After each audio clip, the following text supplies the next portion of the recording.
I have known Thomas ever since I've been at Dorothy's place, and that's been 10 years now.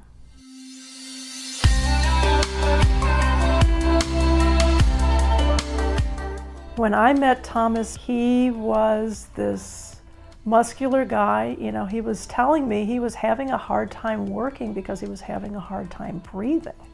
He wanted to know if there was, anything that Dorothy's could do for him.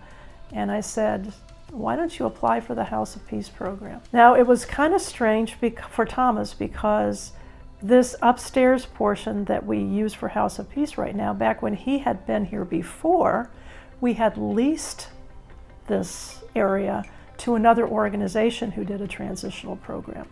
So the first thought in his mind was probably, oh, this is going to be like it was before. And he was grateful for the shelter before, but he didn't really achieve much success before. And I said, no, this is a little different. You're going to find it's a little different. He gets accepted in the program, goes through the interview process. And the second day, he comes knocking on my door. He goes, hey, Jill, this is really cool. This is a great room. It's really comfortable. And I got a really good night's sleep here last night. I said, that's great. That's a great start. Then he goes, and tomorrow night, I'm going to try sleeping on the bed. I was, okay, good.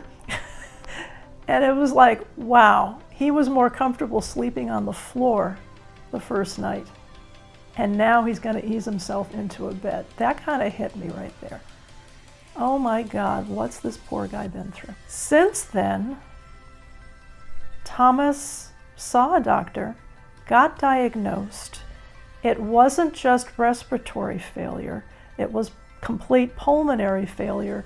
He's got a pacemaker and defibrillator, combination pacemaker defibrillator installed in him now, and had to go through all of that here.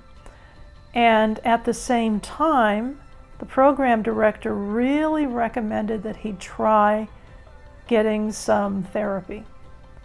And at first he was a little resistant, but he got encouraged by somebody else at Natividad Hospital to do the same thing, and he went, okay.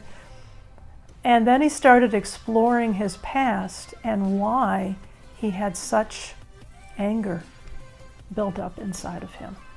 That anger that would make it difficult for him to keep a job because he just had a hard time dealing with authority.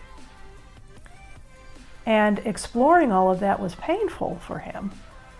And the surgery was painful for him. And the first time the defibrillator went off, holy cow, he said it threw him onto the floor. It was that bad. But now things have really rounded out for him. And he's got an apartment. It's a beautiful apartment. He keeps it absolutely immaculate. He loves to cook. So he's always talking about what he's cooking. And I got an invitation to come over for lunch this week, so I'm really thrilled that on Friday I get to go have lunch. And he's also invited the person at Natividad that was helping him out so much, and he's making BLTs. So I'm really thrilled, and it just tickles me. You know, whenever I'm down, I think about one of these folks that has successfully gotten off out of, I don't know how long. Thomas has probably been homeless for close to 15 years.